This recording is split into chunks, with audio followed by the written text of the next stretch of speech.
Welcome to the What Turns You On podcast. I am Kaelen Marie, and I am so excited to be here today with Sister Goddess Laura Lattman. Laura Lattman is a recovering attorney turned S Factor instructor, living in her most authentic life. And I am just going to say, welcome, Sister Goddess Laura Lattman. It is an honor and privilege to have you here. Tell us more about you, my goddess. It's an honor and privilege to be here. Thank you so much. Um, so I made it farther in law than most people. Every lawyer that I know has a fantasy non-law career, and many lawyers that I know stop practicing. And I made it 20 years in law, and then a combination of things happened, but it came to a point where I didn't feel like that was my true path on this earth anymore. And I felt that the law did not address the emotional aspect of conflict, which often is the most important aspect of conflict. So I happened to be in litigation, and I felt that that actually ended up exacerbating conflicts instead of resolving them, and decided that I wanted to do something different. And decided that I was tired of ignoring my body. Most office work is sitting in a chair for 8 hours, berating yourself about why you can't focus for 8 hours in a row without moving, when that's actually not the natural state of affairs. So I decided it was time to pay some attention to my body after all those years. And S Factor was something that I had been introduced to through Mama Gina. Mhm. And I moved, it's very funny how GPS is a sneaky bitch, as I say. You lie to yourself about certain things. So I moved to Europe, Yes. and there were no S Factor classes that were at a convenient time, even Mm, online, because of the mm. time zone difference. And I saw that Sheila Kelly, the uh, inventor of S Factor, was offering an online teacher training, which was a weekend workshop. And so, because that was consolidated into weekends, I was like, I can make that work. Yeah, yeah. But I wasn't going to be a teacher. I was just doing it because I was like, oh, well, that way I'll get the manual, then I'll know the information, then I can give that myself class, even if there's no class. And then, of course, Pussy knew before my brain knew. And then by the time I Of got course. there, yeah, I don't, she always does. If you listen. Yeah, I mean, those she knows people, you whether gotta listen first. she knows whether you listen or not. But luckily, through working with Mama Gina, I had gotten attuned enough to her to hear it sooner rather than later. And yeah, over the course of doing it, it was such a good time to reflect on how much S meant to me and how much it gave me in my life. And I was like, I'm supposed to solve the problem. Instead of complaining about the problem of no S factor in Europe, I'm supposed to solve the problem. Okay, So now I'm putting define my money S behind factor. it. Define S factor. Good question. I put the cart before the horse. So S factor, yes, S factor is a feminine movement modality. Hmm. Um, it was invented by a woman named Sheila Kelly, Uh-huh. who is an actress was an actress. And basically, she was cast in a role as an exotic dancer. Mm. But she had a history as a ballet dancer, but had had an injury in her hip, which prevented her from continuing with that. And so that's when she turned to acting.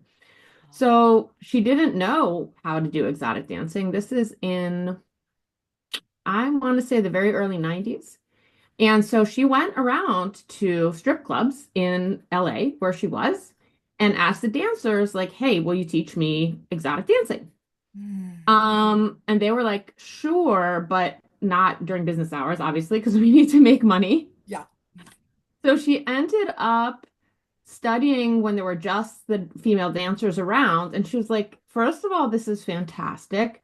And there's nothing, it's a great exercise. It's really freeing.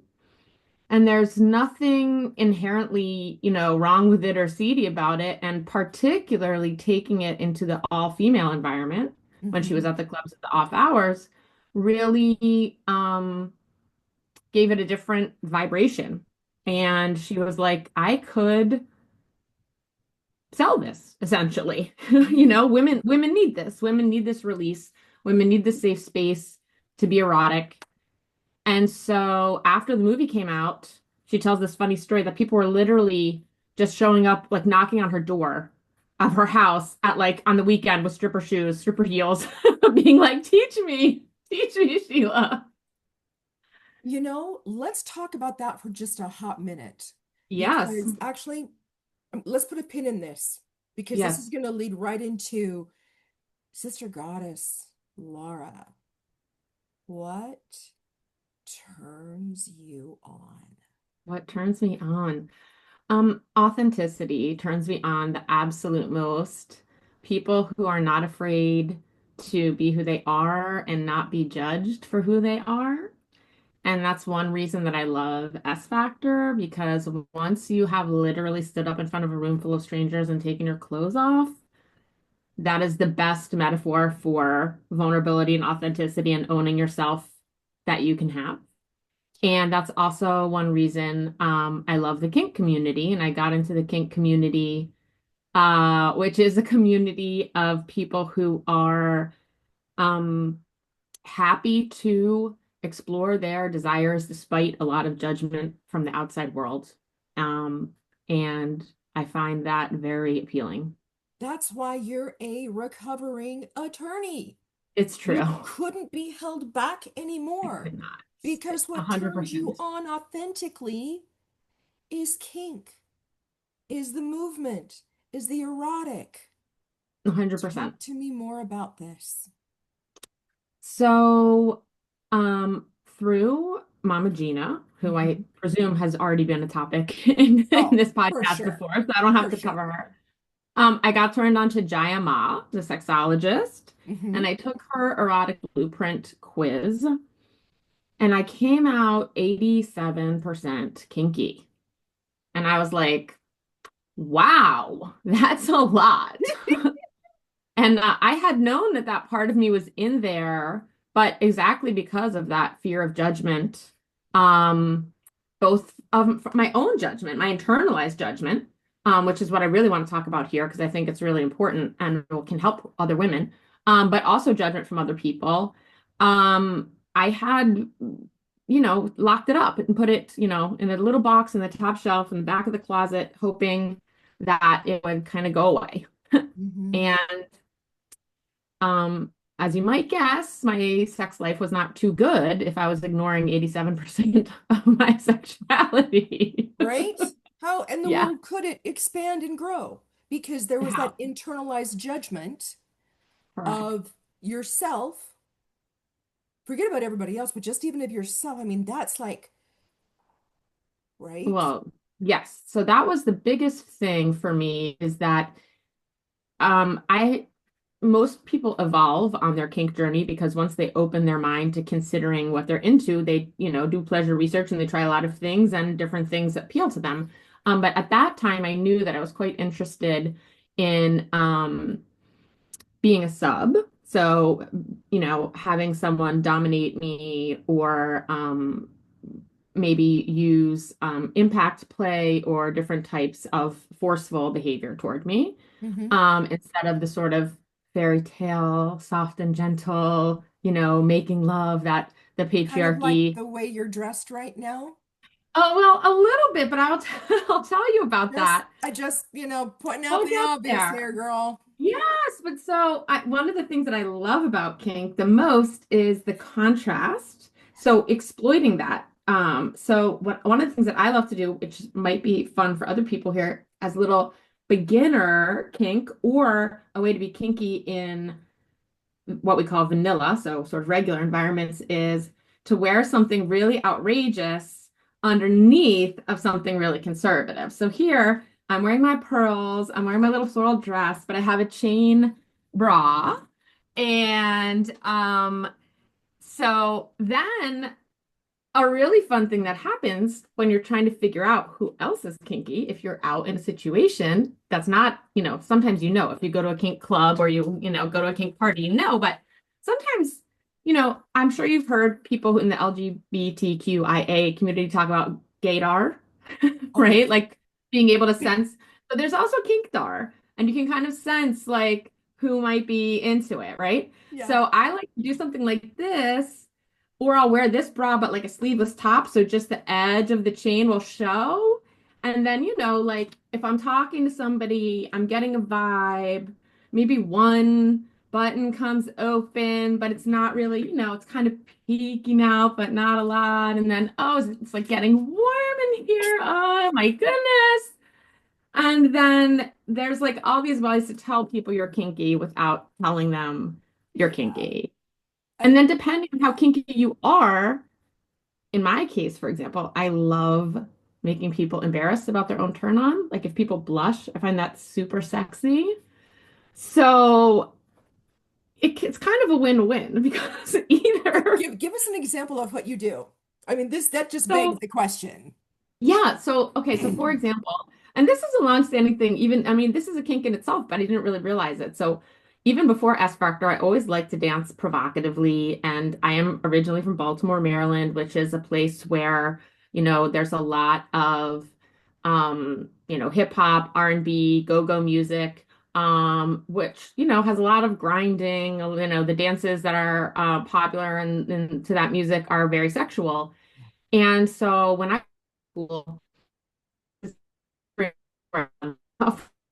Okay, I did hold his on a second. internship. Hold on a second, Goddess. You're frozen for just a moment. Okay. Okay, there we go. Now go ahead and say Okay. what you're saying because we want to get all the juiciness. 100%. I want to think. So when I was in law school, I did an internship at the International Criminal Tribunal for Rwanda. So this is the UN court which prosecutes the genocide in Rwanda. Okay. Yes, heavy, heavy stuff. That can be a whole nother podcast. I'll tell you all about True, it. right? Anyway, so a bunch of different law students from all over the world were there. And there was basically one nightclub in town. It's not a big town, Arusha, Tanzania. And we would go to it. And one of my housemates there was from Texas, born and raised, uh, really like this, buttoned up white guy. And I loved to grind grind up on him. And he would just turn bright red, but he wouldn't tell me to stop.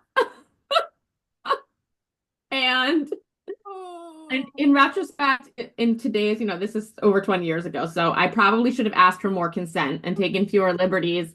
But that being said, he was a fairly well-voiced, individual. And he was like, he loved it, but he was self-conscious about the fact that he loved it, and that made it even like hotter to me, you know? right.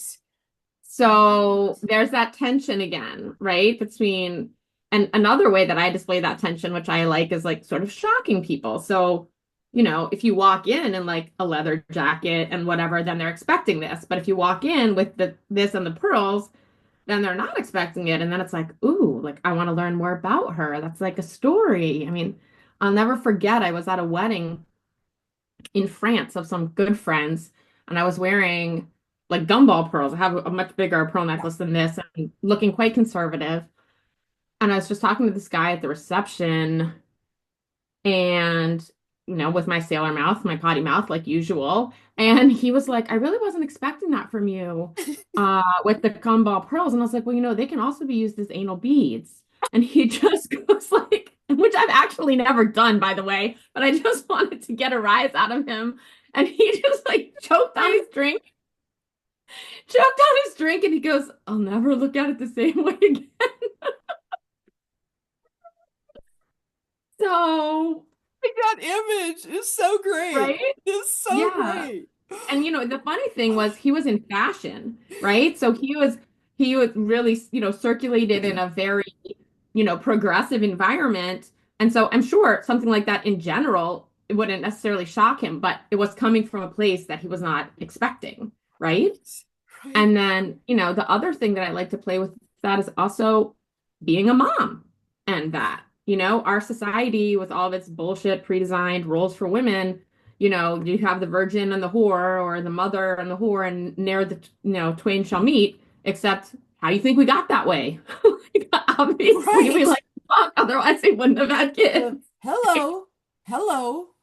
So I also enjoy that, like sort of, for example, like when I launched my new S Factor business, I marketed to everyone, including like the moms of the kids in my daughter's class. You And had my to. husband was like, "Yeah." My husband was like, "Oh my gosh, what if they like, don't treat our daughter well in school?" And I said, "You know what? Those are not the friends she needs anyway, then. Yeah. You Better know, to know sooner than later." yes, there is this question that is just begging to be asked that you brought up, and I want to take a deeper dive into this. And it's about these moms, and it's also about Yes. the roommate in college, okay? Yes. The fact that he was so embarrassed that he actually loved it. Yes. Okay. How many of us are literally closet sex lovers and are Mm-hmm. so afraid that Correct. if we speak and say something, act on those impulses, comes back Yes. to the judgment that 100%. we're going to receive from everyone. And then it comes into, because I have to bring it up, it comes Yeah. into religious Yeah. and societal conditioning that Yeah. places so much shame, guilt, and fear on the fact that this is just who you authentically are. Why would we be ashamed of those desires when, hello, they were planted into us Yes. by the 100%. divine? How dare And we shut that down because of what other people think? Fuck that shit. Oh, it just makes me so mad. 100%. And I think for me, one of the reasons that I put it on my kink on the shelf was my own judgment. So this is where I was going when I was talking about, on the journey. At that time, I was very much a sub, and the feminist in me was affronted at that. She said, I shouldn't want to be dominated. I shouldn't want someone to control me. I shouldn't want these things. And so I had a lot of, it's not just conservative values necessarily that people internalize that shuts these things down. It can be other things masquerading as progressive values. But what I realized is, that's why I say it's really authenticity that turns me on. It's not about, and truly, that's the only way you're going to have good sex is if you are authentic. Because if you don't know what you want, then you can't communicate what you want to the your partner. And there are so many flavors of that ice cream that unless you can be, clear in communicating, you're not going to get what you want. And that also happens. I mean, we're talking about women not having a voice in a metaphysical, metaphorical way, you are with the shame, but also the shame blocks people from literally giving voice to their desires during an encounter, or also the shame of saying no. Yeah. Oh, I don't want him to think I'm a tease. I don't want to think I'm a prude. And people say no when they want, yes when they want to say no, or they say no when they want to say yes Mm, because they're afraid that they're going to be a slut or a whore. They're not going to get a call back on the next for the next date because they put out too early, whatever, I mean, I always used to say, I cannot tell if, I mean, I've been with my husband for a long time, but when I used to date, I used to say, I cannot tell on the first date whether we are mentally or emotionally compatible, but I can tell whether we're physically compatible on the first right. date. Oh, right. So Oh, I right, was right, always a fan, despite the right. judgment, of getting intimate earlier rather than later because I don't want to waste my fucking time. Sure. If it's garbage, then okay, Mm. probably I won't stick around. Maybe I'll stick around to find out whether it can be worked on. But I want to know that up front. I don't want to invest 6 months dating somebody and then find out that, we have negative chemistry, like ugh, You, in the bedroom. you come, I'm loving this conversation so very much. I'm focusing on that ice cream comment. We go to the ice cream store, right? The ice Yeah. cream shop. And we're always like, vanilla, yeah, I'll have vanilla. Yeah, vanilla, okay, yeah, vanilla. Okay, vanilla, okay. Okay, but maybe could it possibly be that I could have a couple of, like chocolate sprinkles on it, right? Hmm. And when the actual desire is I want to have caramel flavored ice cream with graham crackers, peanuts, chocolate, caramel, and throw in some gummies, gummy bears, Exactly. because that, and then put all the whipped cream, the nuts, and the cherry on top. That's really what I want. Yeah. But oh, that sounds like it's too much, and I can't Mhm. cross that border, that Don't line. deserve it. That Yes. that that I don't deserve it. There's that Mhm. self-imposed societal religious, like, oh no, no, no, no, no, no. Yeah. Abstemiousness or modesty, whatever you want to call it. Yeah. And yet when you take a bite of that concoction that you've desired, you're like, oh, this is like, it's sheer orgasmic. Like, It's 100%. amazing, right? Because we Well, and I can think the finally other thing feel that is, for that authenticity. and that's why you also have to slay the shame though, like we were talking about, because if you you can go through the motions, but unless you've done the inner work, you actually won't be able to enjoy it even if you treat yourself to it, right? Because maybe you get the sundae or the banana split or whatever you wanted for real. But if you're thinking while you're eating it, you're thinking, oh, am I going to gain weight? Oh, is someone going to judge me and be like, who's that fat cow? Oh, should I have spent this money on this? Then you're missing the moment. You're not in the moment. And then you are in the worst of both worlds because you're having the calories, the money, whatever it is, and you're not even enjoying it anyway. Right? That's what you're going So for. it's so important to, and that's I think why a lot of the Mama Gina work that we do, and also the S Factor work around receiving or being witnessed, being seen in our most vulnerable self and gaining confidence. Just like Mama Gina says, receiving is a muscle. Exposing yourself is also a muscle, Yeah. right? And that's part of what, on a literal level, S Factor teaches, but it also teaches it on a figurative level, through exploring different aspects of your sexuality and sensuality. And, I draw a parallel. Mama Gina says we have to be able to play all 88 keys Yes. as fat of our emotions, right? So you don't want to be, bypassing and stuck in everything's fine, everything's fine, or everything's horrible, everything's horrible. But you also want to be able to express the full range of your sexuality. Yes. And the thing is, it's very tempting to get stuck in a rut, especially when maybe you're married, you have kids, you're older, you find the thing that works, and you're like, this works, we're going to do this because I know it works. Everyone's guaranteed to get off or whatever it is, right? Hmm. But then eventually, it's you get tired of it or it's boring, or maybe there's something even better. I mean, my husband and I have literally been together. We've been dating for 22, like we between dating and married, we've been together for 22 years. Hmm. And we're still discovering new stuff because we have the attitude of there's always another time, So like if we fuck this one up and we don't come this time, it's okay. We learned something, Yeah. right?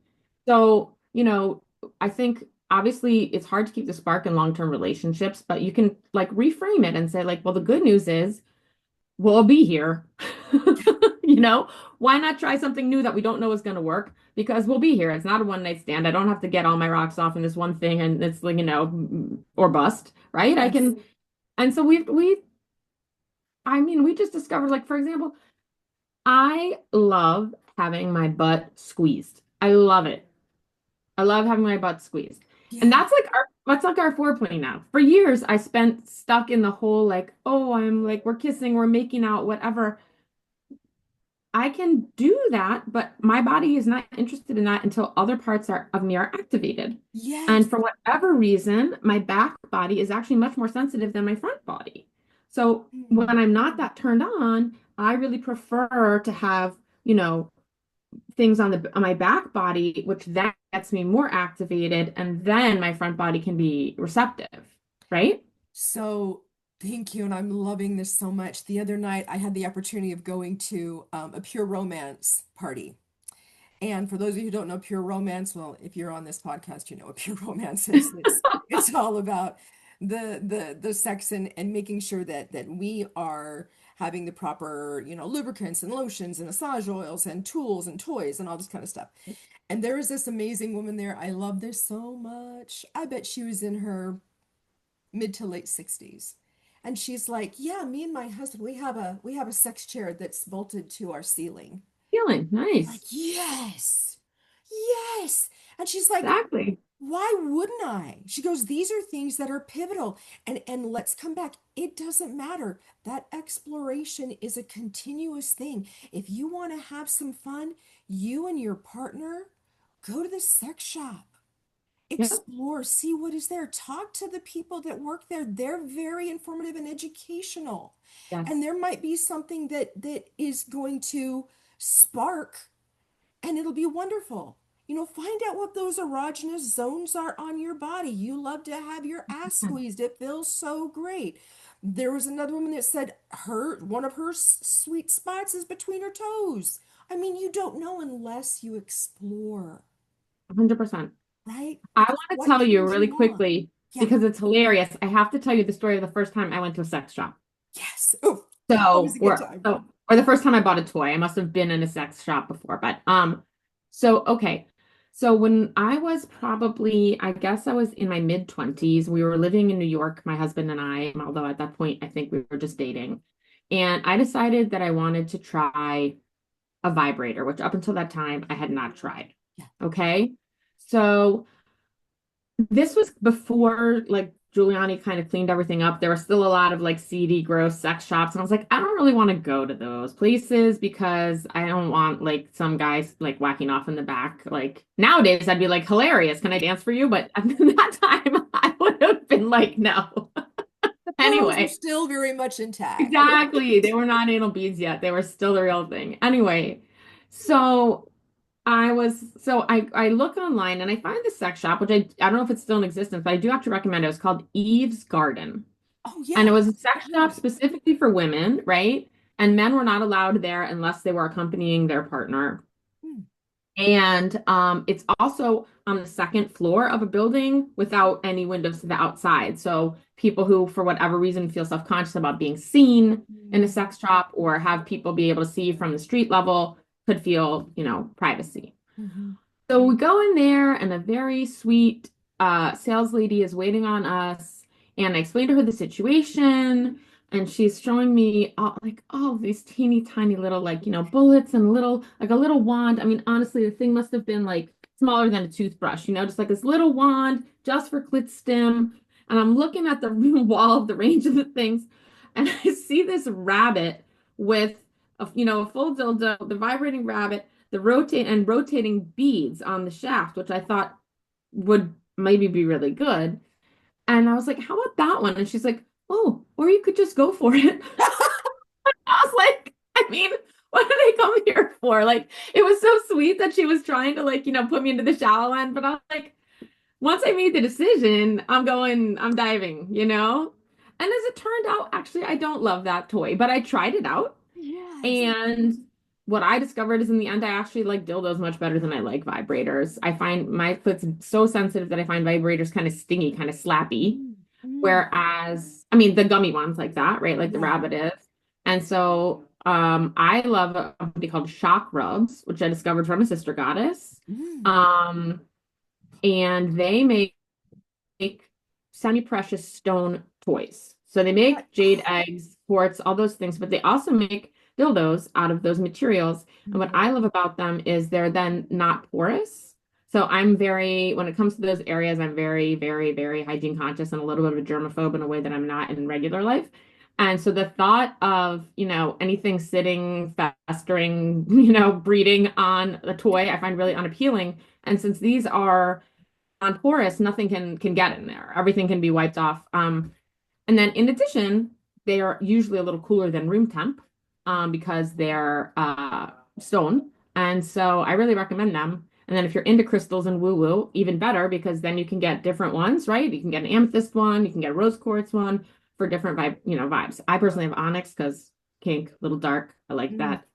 Hyper. I recommend it. Check it out. You know Chakrubs.com. what? You know what it's like when you're saying that, I'm like, oh, I have my yoni eggs from there. Mm-hmm. My jade, my rose Right. quartz, my quartz Right. yoni eggs from there, and I've got Exactly. an obsidian one or onyx one Yeah. too. Yeah, exactly. And Might be obsidian, actually. I think mine's obsidian. I think you're right.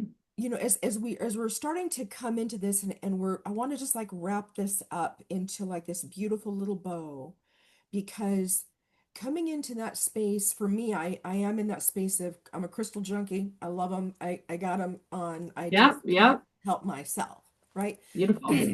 Their healing energy, their power, Right. right? And being able to have those be literally inserted into you and feel that healing energy is very powerful. And this is the question I want to ask as we are Yes. starting to wind this up. Talk to me about the healing powers of kink, Yes. Great question. Fantastic question. because there's something there, because everyone's thinking, oh, but da da da da da. There is legit healing power when we consciously choose to try something outside of our comfort zone, because that may be the very thing that if we don't, could be that healing within our inner being, right? 100%. Mentally, emotionally, physically, spiritually. Go ahead. So that is a fantastic question. And there are two main ways that I think of it. One is just on the shame slaying part that we were talking about before. They say everything you ever want is on the other side of fear. And, one of my goals with S Factor, with Mama Gina work, is to become what Mama Gina calls unfuckwithable. I just want to know myself and own myself so much and so deeply that nothing anyone can say is going to injure me, because I already know that about myself. Well, Laura, you can be a bitch sometimes. Yeah, that's true. That's true. I Right? own that. I can be a bitch sometimes, or whatever it is, I'm like, well, Laura, you can be kind of slutty sometimes. Like, yeah, that's true. I get really tight sometimes, and so so um so I think for a lot of us who do have shame around those kinks because of judgments or societal things, that just the act of admitting it and going into a space where other people are engaging in it and it's normalized Mm. is so healing in and of itself. You get rid of so much shame, and also you you're in it together because you are also providing that to someone else. It's not just a one-way street, right? Like everyone else is there also looking for people to be in their tribe. Yeah. And so to be in that environment where you're just participating in a, communal destigmatization is super powerful. Mm. Um, and also I want to say that, kink gets a bad rap. And I totally, totally understand why that is, because it's misunderstood. And like anything, when something is forced underground, it becomes less safe Yeah. because people are scared to talk about it. People don't get educated about it because they're embarrassed to seek the education or the resources that they need. People are scared to get medical treatment that they need because they don't want to admit how they got injured, if heaven forbid they got injured. People aren't educated about consent protocols, about the way to kink safely. Mm. So I totally understand that. And that is why I actually am starting a program that I call Kink Tro, which is a container for people who are curious about kink, specifically women, but are somewhat justifiably intimidated to enter into that world. Where I help people, you know, even if there's just so many terms.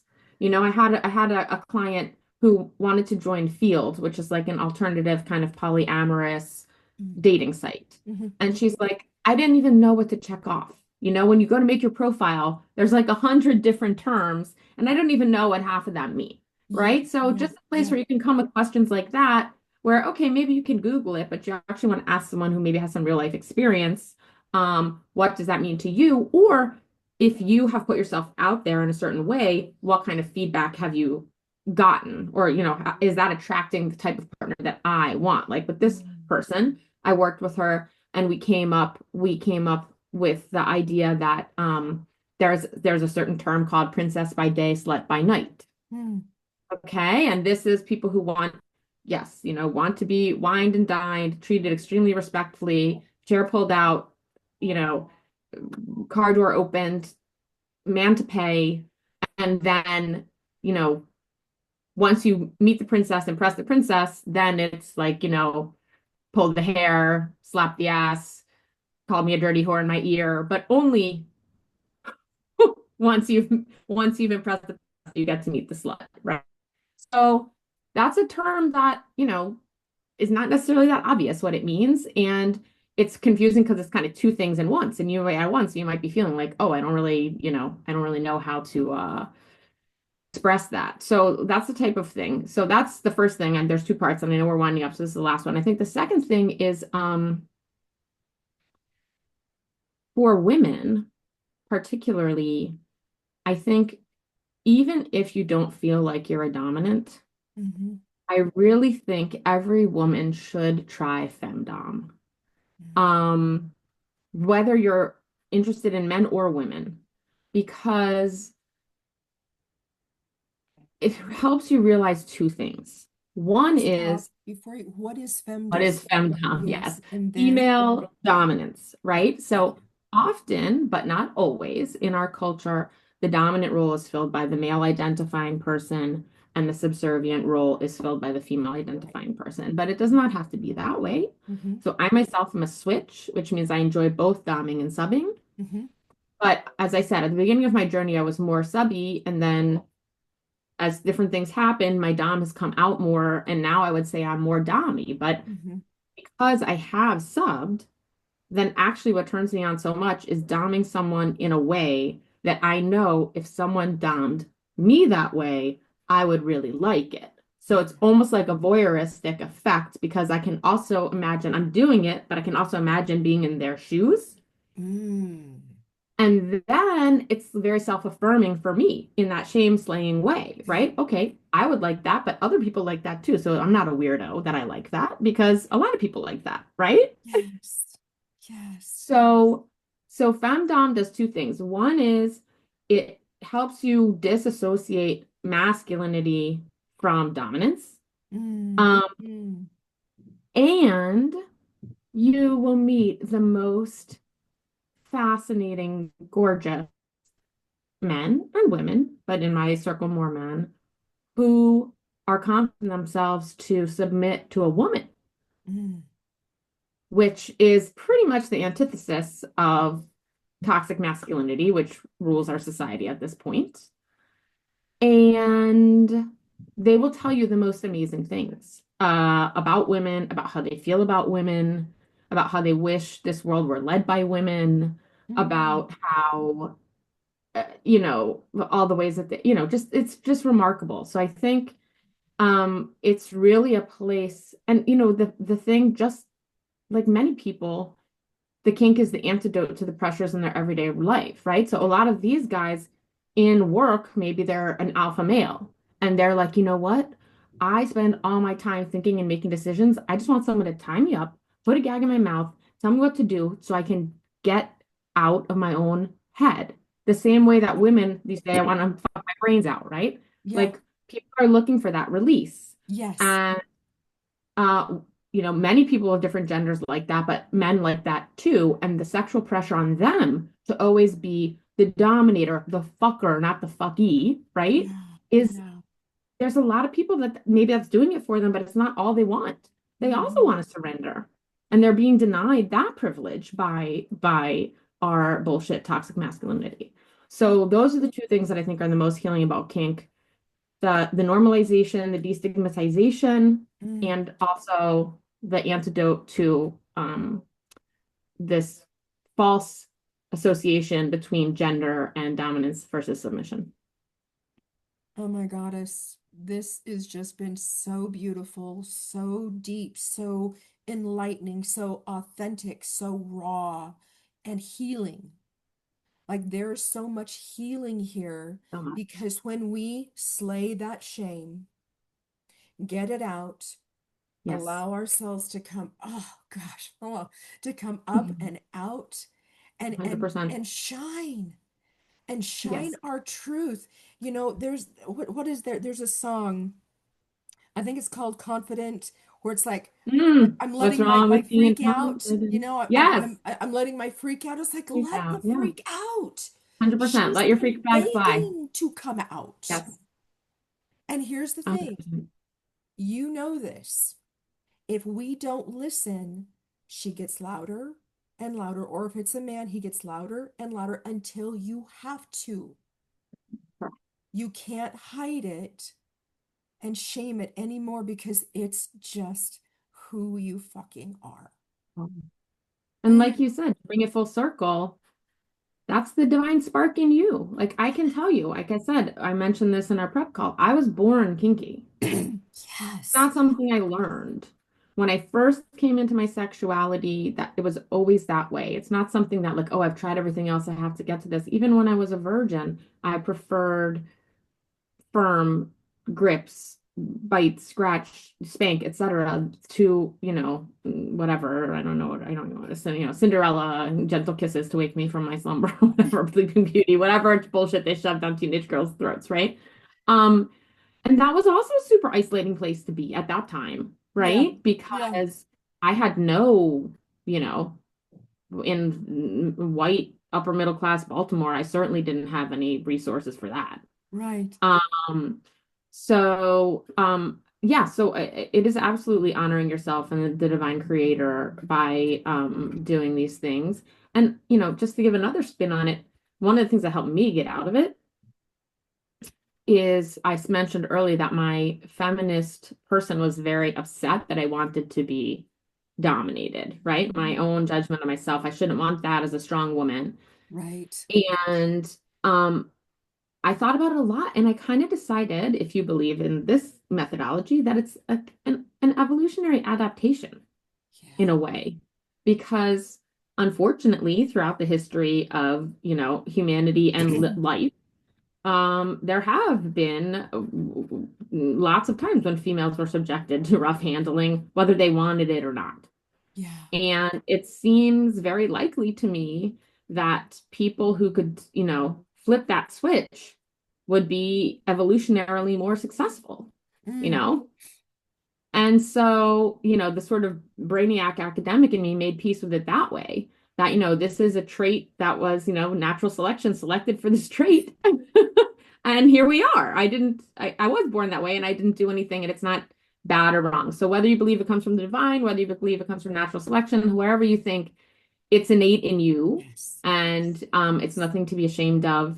And like anything else, do it safely, do it consciously, do it with everyone's consent, and you'll be shocked at how much fun you'll have and what you'll discover. And you'll be shocked who else in your circle is kinky that you didn't know. But when you put the energy out, even if it's coded, it comes back, Yeah. and you will be shocked. Just like, to use an analogy, when you start smoking weed, you find out who the other stoners are in your coterie. It's the same way. When you start kinking, you're like, oh, that person's definitely kinky. I didn't see it before, but now I see it. Yeah, yeah, So yeah. yeah.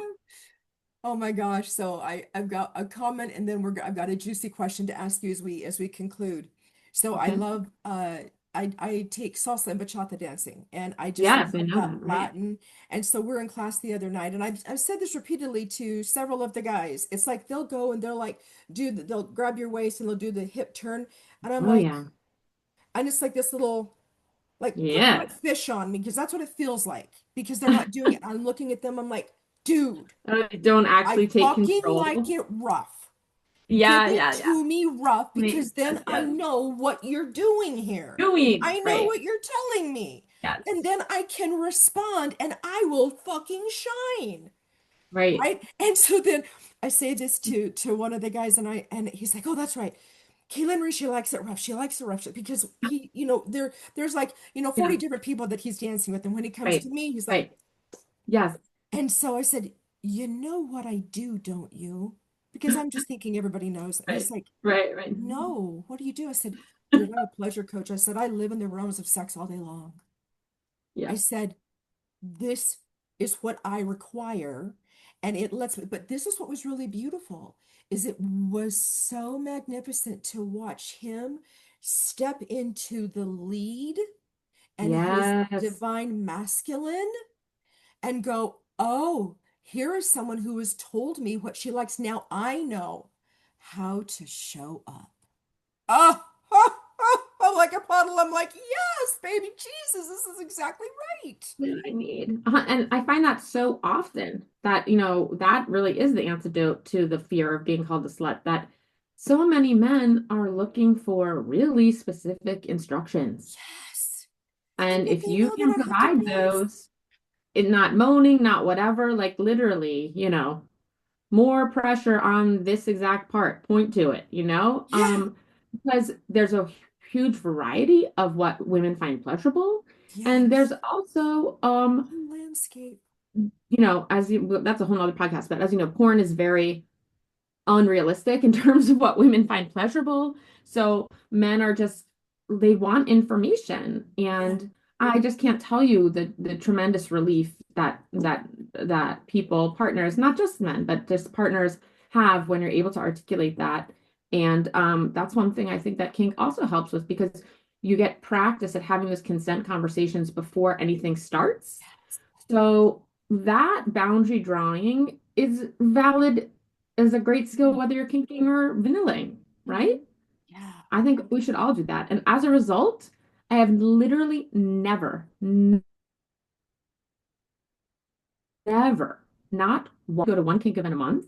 Not one time have I ever had anyone lay hands on me that I didn't want, or any body part.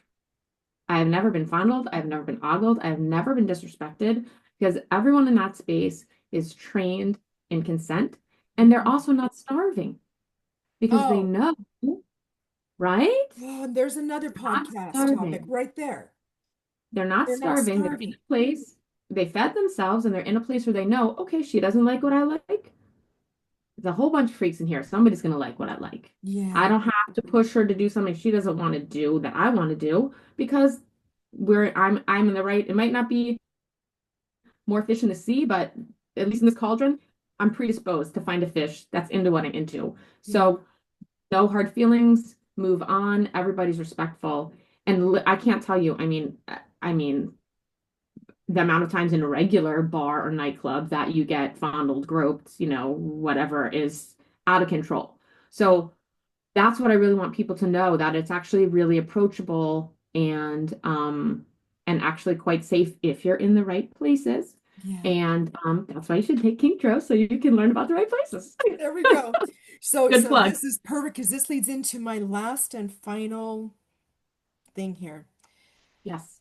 My goddess, what is the outrageous dare that you Mm, want to give to our mm, audience here? leaders. Ooh, Yes, I mean we're this is what okay. we're ending with because this is I like love this. the coup de grace, the juicy, the Okay. creme de la creme. Okay. Okay. This is beautiful. It's a two-part dare using the same piece of clothing. So one of the things that we learn in S Factor is a side tie G-string strip. Okay. So picture like a little teeny bikini, right? That has the ties, the bottom has the ties on both sides. Okay. Mhm. So you can get underwear like that. Okay. All right. So, if I had known we were going to do this, I would have worn it and shown you. And Mhm. this is a beautiful thing. You don't actually have to expose yourself. So what you do is, because you can untie it, you can take it off without taking the pants that it's under over it off, Yeah. right? So you're wearing pants or booty shorts or whatever, Yeah. and you reach in, you untie one side. Ah. You reach in, you untie the other side. And now here's the trick. You have to tilt your pelvis back and pull forward. Otherwise, you're gonna really give yourself a wedgie and a camel toe. You gotta lean back, Doesn't even sound like fun on that part. pull forward, and it will come out, right? And then you've Yeah. just taken your underwear off without exposing the rest of you. So Yeah. that's already there, already super hot. And get the hip circles going in. You can see how it's got the stripper vibes, right? Yeah. So if that is enough of an edge for you, go for it. Part that I guess there's actually a B also. One thing that's really fun to do if you happen to be, if you're someone you really want to flirt with aggressively, you can give it to them to use as a pocket square. So you fold it up and then just the little laces sticking out of their pocket. And if you're in a dom sub type situation, you can order them to wear, like, next time I see you, you better wear my panties as a pocket square. And if you're in a really aggressive dom sub type situation, you can actually retie it as a gag around their mouth. Oh, Okay. okay. So Oh, invest in a side tie G-string. They're very inexpensive. You can get them on Amazon and everyone will be happy. And there's lots of different levels you can play with that. oh, oh my So God. that's my dare. I love this dare. I love this dare. Like so many things are going through my mind right now. Oh, this has been such a sacred and holy time. Thank you. Being able to be in the truth, be in your 100%. authenticity, shining Thank like you you. are meant to shine as Thank you for this. providing this space. It's Oh, so rare to find such a clean and receptive space and someone who's so um conscious and able to integrate so many different threads of spirituality, sexuality, and also has the lived experience to back it up. There's a yes. lot of people out there without the lived experience to back it up, and there's no Yeah. substitute for that. So I'm so grateful for you, Sister Oh, Goddess. thank you. Well, I've always said spirituality and sexuality, all they are two sides of the same coin. 100%. 100%. Oh, so for those of you that are watching, please like, share, and I am inviting you to take this gorgeous, fucking, outrageous dare and own any part of it that you want to claim.